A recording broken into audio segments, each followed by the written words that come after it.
Hola, ¿cómo están? Bienvenidos al primer video del canal de YouTube, donde vamos a dar comienzo a esta nueva etapa en nuestro canal. Y justamente vamos a empezar con un tema que fue el más votado en redes sociales, que es estados ampliados de conciencia.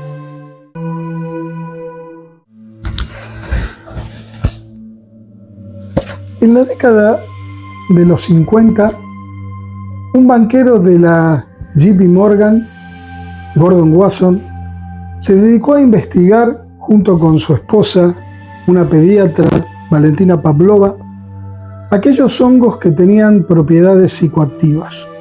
Y así fue como llegó a una pequeña localidad ubicada en el estado de Oaxaca denominada Cuautla de Jiménez. En ese lugar vivía una chamana que todavía guardaba el secreto del uso de los llamados hongos mágicos o de los llamados niñitos santos, que eran hongos psicoactivos.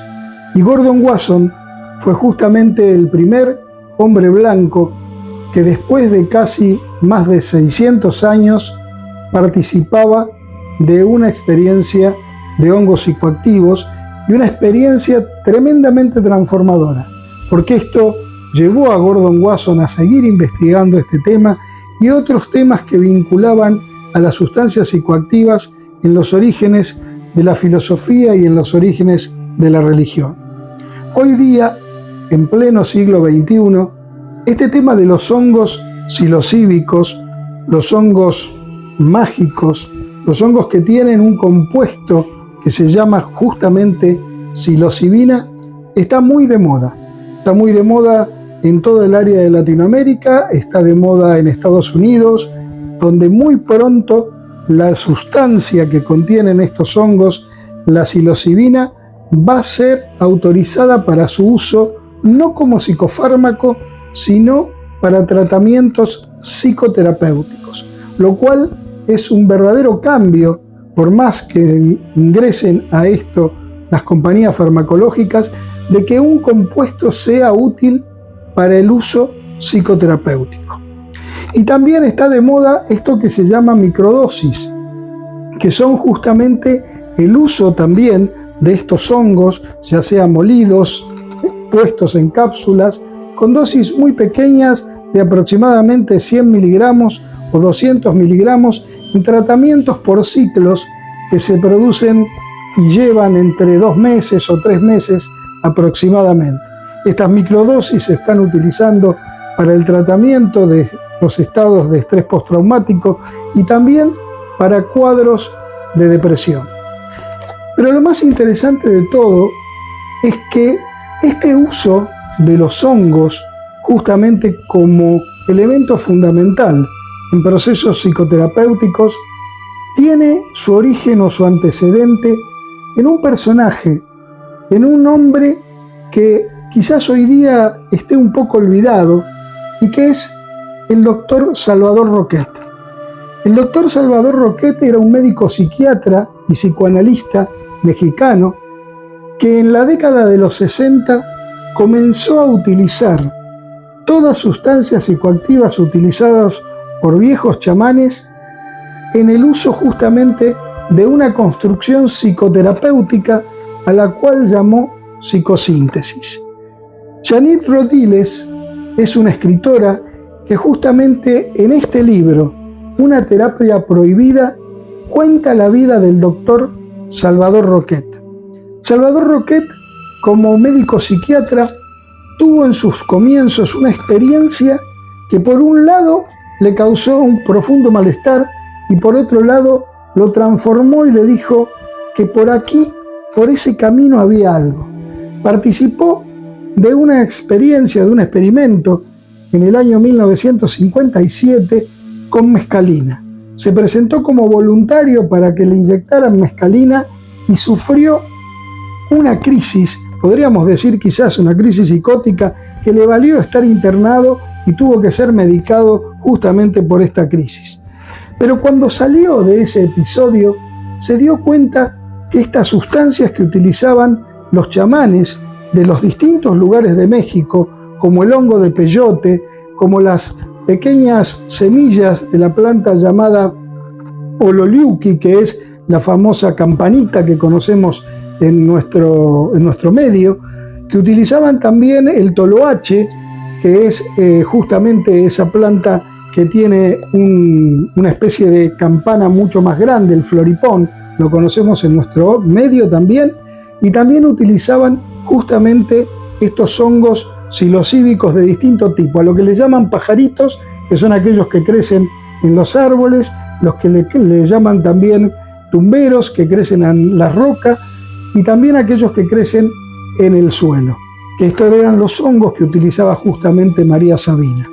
Fue así como Salvador Roquet se contactó con un arqueólogo mexicano muy famoso, el doctor Alfonso Caso, y le pidió la posibilidad de ir justamente a Huautla de Jiménez a tener una sesión de hongos con María Sabina. Esto lo hizo en el año 1967 y llevó 11 pacientes que estaban en tratamiento con él, y todos juntos hicieron una sesión con la chamana María Sabina. A partir de ese momento, Salvador Roquet se convirtió en el primer psiquiatra mexicano que pudo unir la ciencia de los antiguos chamanes mexicanos con las psicoterapias modernas, aplicando psicoanálisis, aplicando también terapias de pareja, terapias de grupo, y aplicando también lo que era justamente imágenes proyectadas de cine o también funciones de teatro. Salvador Roquet fue un pionero en hacer este tipo de terapia, a punto tal que justamente desde 1968 hasta 1995, en un periodo en el medio que ahora les voy a contar, realizó más de 5.000 sesiones con pacientes de distinto tipo, pacientes que tenían distinto tipo de patología y de distintas edades. Salvador Roquet, en el año 1974, concretamente en la noche del 20 al 21 de noviembre de 1974, fue arrestado por uso indebido de sustancias psicoactivas y por, digamos, ejercicio ilegal de la medicina. Permaneció algunos meses en prisión por esa razón, por usar este tipo de sustancias y con acusaciones, muchas de ellas falsas. Es por esto que Janine Rodiles le llama justamente a la terapia que había inventado el doctor Salvador Roquet una terapia prohibida, porque fue justamente un pionero, pero también fue acusado de tratar mal a sus pacientes, de usar justamente estas sustancias que estaban prohibidas, pese a que hacía miles de años que se utilizaban en México. Nosotros hoy día hablamos mucho de los hongos psicodélicos, mucho de los hongos mágicos. Hacemos terapia con justamente microdosis de estos hongos, pero muy pocos recuerdan a este pionero que pudo unir la medicina tradicional con la psicoterapia occidental, el doctor Salvador Roquet. Recuérdenlo, porque gracias a él hoy día se están haciendo las investigaciones que se están haciendo, y muy pronto la psilocibina, el principio activo de los hongos, va a estar siendo utilizado como elemento fundamental en la psicoterapia para poder curar muchos traumas relacionados fundamentalmente con el estrés postraumático y con los cuadros de depresión. Vaya pues el homenaje al doctor Salvador Roquet. Hay una pregunta que desde hace siglos, podríamos decir, se la hacen los filósofos, historiadores, los médicos, fisiólogos, anatomistas. ¿Qué es la conciencia? ¿Y la conciencia es un producto del cerebro o el cerebro es simplemente el órgano que capta o capitaliza algo que está fuera de lo que es el cuerpo y de lo que es justamente nuestro cráneo? Y la realidad es que llegado al siglo XXI, todavía esa pregunta no ha sido contestada con exactitud. Hay diversas teorías, una quizás más certeras que otra, pero lo cierto es que la prueba fehaciente de que la conciencia es simplemente un producto del cerebro, o que el cerebro es el órgano necesario para captar una información que viene de otro lugar todavía no puede ser respondida con exactitud. Hay muchas teorías y quizás lo más maravilloso, lo más fantástico, sea la teoría que nos habla de justamente la mente holográfica. En el año 1946, Karl Pribram, un neurofisiólogo y psiquiatra también, comenzó a estudiar lo que era justamente la memoria, tratar de ver dónde estaba la memoria. Y se empezó a dar cuenta que los trabajos anteriores, como por ejemplo lo que había hecho Penfield, que trabajaba sobre el cerebro de personas epilépticas, tocando con electrodos lugares, y de pronto la persona que era tocada en ese lugar recordaba eventos con total y absoluta exactitud. Por ejemplo, recordar no solamente que su madre cuando era pequeño había recibido una llamada telefónica, sino exactamente toda la conversación que tuvo su madre. Esto se podía hacer porque el cerebro es un órgano que no tiene receptores para el dolor. Es decir, si nosotros levantamos lo que se llama calota craneana, la parte superior de nuestro cráneo, y comenzamos a estimular con un electrodo o con un aparato que tenga electricidad distintas zonas del cerebro, nadie va a sentir dolor porque, vuelvo a repetir, no tiene órganos para poder recibir esa sensación. Pero cuando se estimulaban determinadas áreas, los recuerdos aparecían como vivencia. Esto le llevó a Penfield decir que justamente los recuerdos y la memoria estaba localizada en determinados lugares. Pero ¿qué sucedió después? Posteriores investigaciones que habían empezado en la década del 20, prosiguieron en el 30 y después en los 50, justamente con ratas, por ejemplo, y también con monos, a las cuales se les enseñaba primero, estas experiencias le hizo un neurofisiólogo que se llamaba Lange. Lo que hacía era enseñarle a una rata cómo era el recorrido dentro de un laberinto para poder llegar a su comida. La rata aprendía rápidamente esa información y después lo que hacía Lange era extirparle distintas zonas del cerebro a la rata. Y para sorpresa de muchos, no se perdía el recuerdo de cómo era el laberinto para llegar a la comida. Esa rata, con la mitad del cerebro, se ponía de nuevo en el laberinto y podía hallar la comida.